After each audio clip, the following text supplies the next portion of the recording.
저는 이번에 이 포우 어택이라는 논문을 읽었는데요. 이거 카이스트에서 나온 논문이고 마이닝 어택 중에 하나입니다. 발표 순서는 이제 이 포우 어택을 이해하기 위해서 마이닝 어택 중에 대표적인 셀피시 마이닝 어택이랑 이제 블록 위돌딩 어택 그리고 이제 마이너의 딜레마에 대해서 간단하게 소개를 하고 그다음에 포우 어택의 시나리오가 어떻게 되는지 그리고 이 시나리오에 대한 이 시나리오 하나하나에 발표는 이렇게 진행하도록 하겠습니다. 먼저 마이닝 어택 중에 셀피시 마이닝 어택은 보통 우리가 채굴을 하면 이제 논스값을 찾아서 블록을 만들면 바로 네트워크에 전파를 해서 보상을 얻는 게 이제 원래 정상적인 채굴을 하고 보상을 받는 방법인데 이 셀피시 마이닝 어택 같은 경우는 내가 논스값을 찾아서 블록을 만들면 그거를 전파를 하지 않고 내가 가지고 있는 거예요. 내가 가지고 그 다음 블록을 찾아요. 내가 여기 그림 보면 이 까만색이 이제 까만색 부분이 이제 퍼블릭 체인인데 여기 체인 이후에 내가 얘가 공격자예요. 자주색 보라색이. 그러면 얘가 블록을 찾으면 얘를 전파하지 않고 내가 쭉 가지고 이렇게 쭉 모아요. 쭉 모으다가 누군가 이렇게 블록을 찾으면 내가 숨겨놨던 블록을 전파해서 이제 포크를 유발을 하고 이제 만약에 이렇게 붕괴가 일어났을 때 내가 훨씬 긴 체인을 제출을 하면 내가 붕괴를 일으킨 체인이 훨씬 더 메인 체인에 등록될 가능성이 높으니까 그거를 이용해서 이제 그러니까 붕괴를 일으켜서 내가 붕괴를 일으킨 체인을 여기에 메인 체인에 등록이 되면 내가 만든 블록이 다 나한테 보상이 오는 거죠. 이렇게 하는 게 이제 셀피시 마이닝 어택이고 이 셀피시 마이닝 어택 같은 경우는 이제 포크를 유발해서 이제 마이너의 컴퓨팅 파워를 낭비시키고 이게 또 너무 작은 컴퓨팅 파워가 아니면 공격에 성공할 수 있지만 반대로 내가 만든 체인이 메인 체인이 되지 않으면 손해가 된다는 단점이 있습니다. 그리고 블록 위돌딩 어택 같은 경우는 이제 오픈풀에 참가해서 이제 풀 POW라고 이제 풀에 참가를 하면 부분 작업 증명이랑 이제 풀 작업 증명을 제출을 해요. 풀 작업 증명은 이제 내가 논스 값을 찾았을 때 제출하는 게 이제 FPOW이고 이제 파티셜 POW 같은 경우는 내가 풀에 참여를 해서 예를 들면 뭐 누구는 1번에는 1번부터 10,000번까지 쭉 검사를 하고 그 다음에는 1번부터 20,000번까지 쭉 검사를 한다라고 했을 때 그 결과값을 제출하는 게 이제 파티셜 프루프 오브 워크예요. 그래서 이제 이 PPOW 부분 작업 증명을 제출하는 거를 기반으로 나중에 우리 풀에서 블록을 찾아서 네트워크에 전파를 하고 보상을 받았을 때 이제 이 부분 작업 증명을 가지고 이제 보상을 나눠주는 거예요. 그래서 블록 위돌딩 어택은 풀에 참가를 해서 이제 내가 만약에 내가 맡은 파트에서 이 FPOW가 나왔는데 그거를 풀 매니저한테 전달을 안 하고 그걸 그냥 버리는 거예요. 버리고 이제 이 부분 작업 증명만 계속 제출을 하고 이제 또 나머지는 또 내가 한편에서는 이제 혼자 채굴을 또 계속 하는 거죠. 그래서 이제 내가 혼자 채굴을 해서 블록을 찾으면 내가 보상을 받고 만약에 내가 못 찾았는데 내가 공격하려고 하는 그 풀에서 누군가가 이 풀 작업 증명을 찾아서 제출을 하면 내가 이제 그 부분 작업 증명에 대한 보상을 받는 거죠. 혹시 여기 이해 안 되시는 있나요?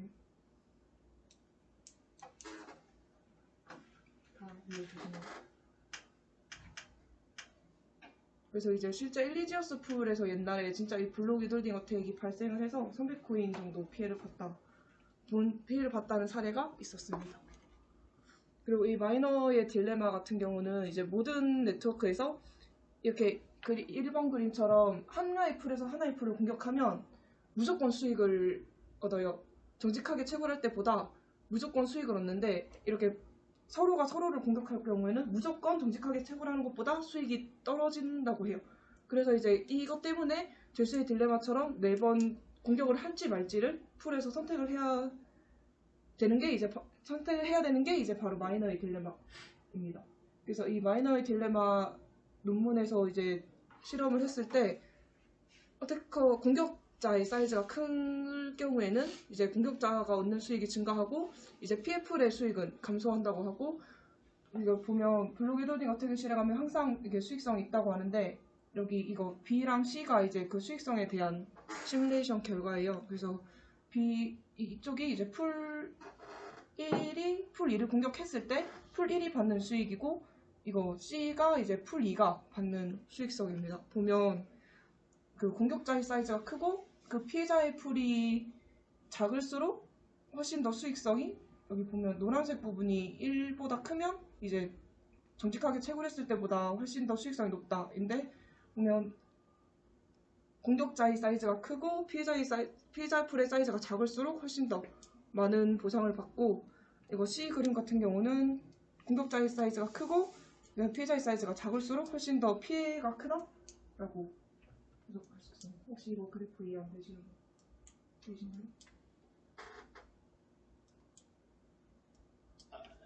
괜찮아요.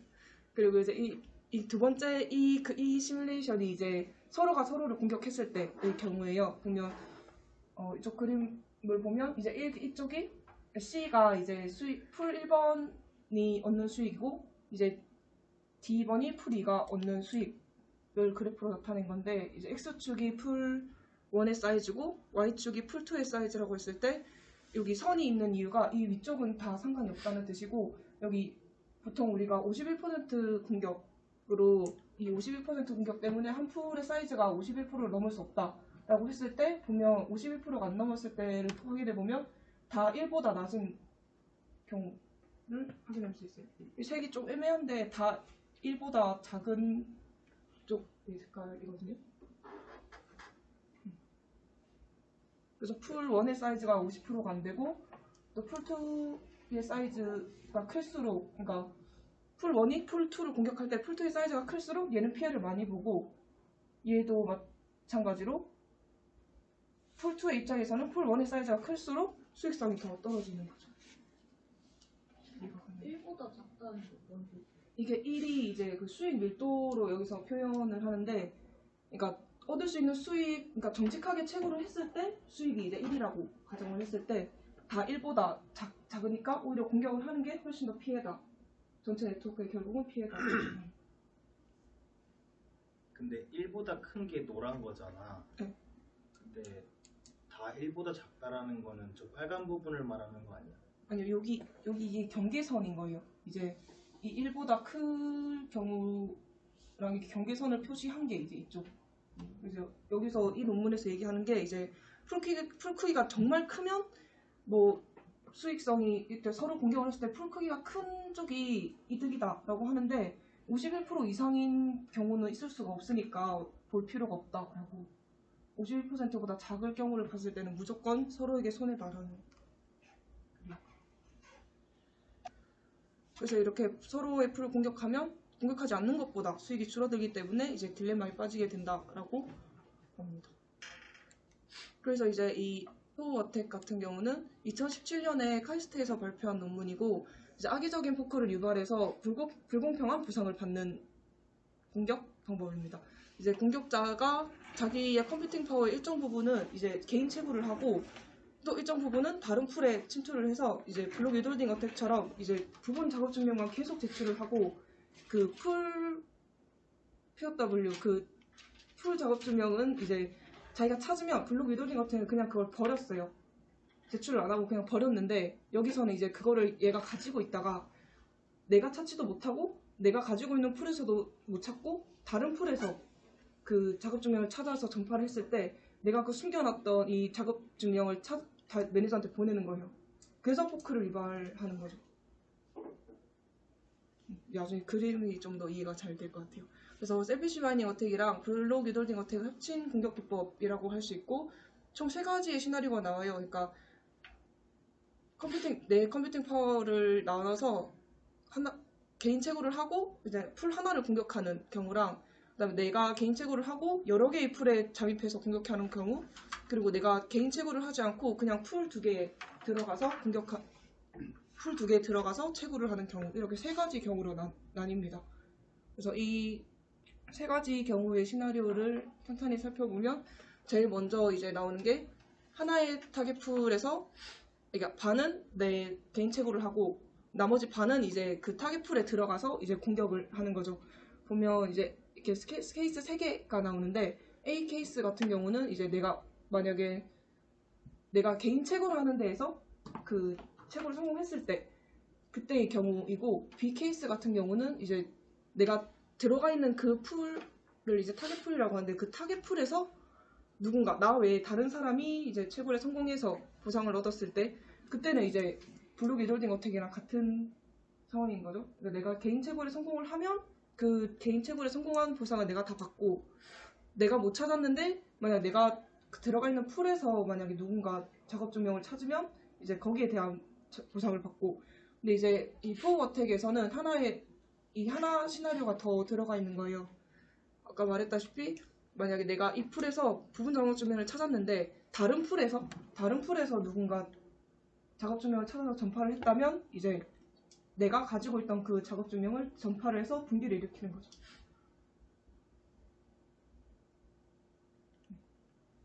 그렇게 해서 이제 조금 더 맞다면 왜 자꾸 그래? 조금 더 이제 수익성을 더 높일 수 있다라는 게 이제 이 포우 어택의 핵심입니다. 이게 이제 원 타겟 풀이고, 이제 멀티플 타겟 풀은 이제 여러 개의 풀에 침입을 해서 공격하는 방법인데, A, B 케이스, C 케이스까지는 똑같고, 이제 D 케이스에서 다른 내가 예를 들어서 1번, 2번 풀에 들어가 있는데 내가 1번, 2번 풀에서 동시에 그 작업 중을 다 찾았어요. 그러면 이제 다른 풀에서 누군가 그 풀 작업 증명을 찾아서 전파를 했을 때 1번, 2번 내가 가지고 있던 그 작업 증명을 다 전파를 해서 분기를 일으키는 거죠. 그래서 총 내가 공격하는 풀이 3개면 n이라고 했을 때 이제 총 n 플러스 1개의 분까지 분기가 생기는 거예요. 이게 멀티플 타겟 풀 어택이고, 마지막에 이제 내가 개인 채굴을 하지 않고 그냥 풀 2개에 들어가서 서로 공격을 했을 경우가 이제 이 경우인데, 보면 A 케이스 같은 경우는 이제 내가 1번이나 2번 풀에 속해 있는데 둘 중에 하나에서 뭐 하나 찾았으면 그냥 이제 전파하고 정직하게 보상을 받는 케이스고, B 케이스 같은 경우는 다른 풀에서 내가 속해 있는 풀이 아니라 다른 풀에서 작업 증명을 제출했을 때 이제 내가 1번이나 2번 풀 둘 중에 하나의 그 작업 증명을 찾아놓고 숨겨놓고 있었으면 이제 그걸 전파해서 분기를 일으키고, C 케이스 같은 경우는 내가 1번, 2번 풀 2개 다 찾아서 가지고 있는데 다른 곳에서 작업 증명을 찾았으면 이제 또 2개 다 제출을 해서 이제 분기를 일으키는 거죠. 그리고 이 시나리오에 대한 분석을 한 결과가 여기 이 그림인데, 이쪽 왼쪽을 A라고 하고 오른쪽을 B라고 했을 때 이제 풀 사이즈가 크고 네트워크 캐퍼빌리티가 높을수록 훨씬 더 얻는 수익이 크고, 이제 B 같은 경우는 여기도 마찬가지예요. 그러니까 얘는 피해자의 보상률인데 얘도 자기 사이즈가 크고 네트워크 캐퍼빌리티가 높을수록 오히려 피해액이 줄어든다는 실험 결과입니다. 그렇게 크게 의미 있는 건 당연한 거를 그냥 실험해서 나온 결과. 그리고 얘는 이제 이 앞에 자기가 세운 이거 가설을 이제 실제로 시뮬레이션을 돌렸을 때 나온 결과예요. 얘는 이제 이 알파 값이 이제 공격자의 컴퓨팅 파워이고, 이제 C가 앞에랑 똑같이 네트워크 캐퍼빌리티입니다. 네트워크 캐퍼빌리티가 높고 공격자의 그 컴퓨팅 파워가 높을수록 얻는 수익률이 훨씬 크다는 게 이제 크다라는 거를 시뮬레이션을 돌려서 나온 결과입니다. 시뮬레이션을 이제 몬테카를로 메소드를 사용해서 실험을 진행했고, 피해자의 풀은 이제 0.2로 그냥 고정해놓고 진행한 실험입니다.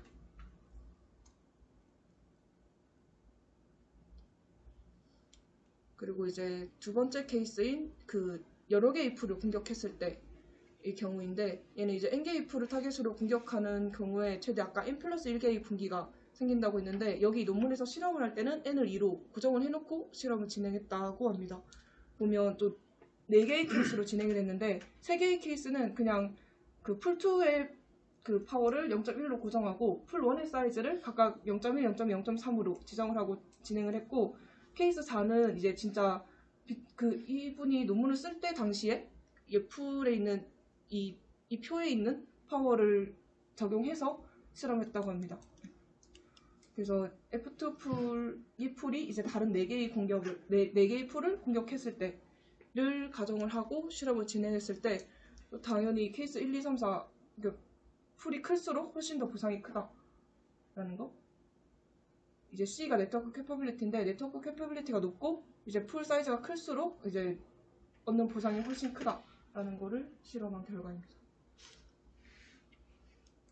그리고 마지막으로 이제 두 개의 풀, 그러니까 개인 채굴 없이 서로의 풀을 공격하는 상황에서 나온 실험 결과인데요. 이제 여기도 마찬가지로 풀 사이즈가 클수록 공격자가 보상을 얻을 수 있어요. 여기 보면 이 선의 의미는 이 그러니까 수익성이 있는 걸 이제 아까 그 앞에서 봤던 그래프처럼 수익성이 있는 곳을 이렇게 선으로 그어놓은 거거든요.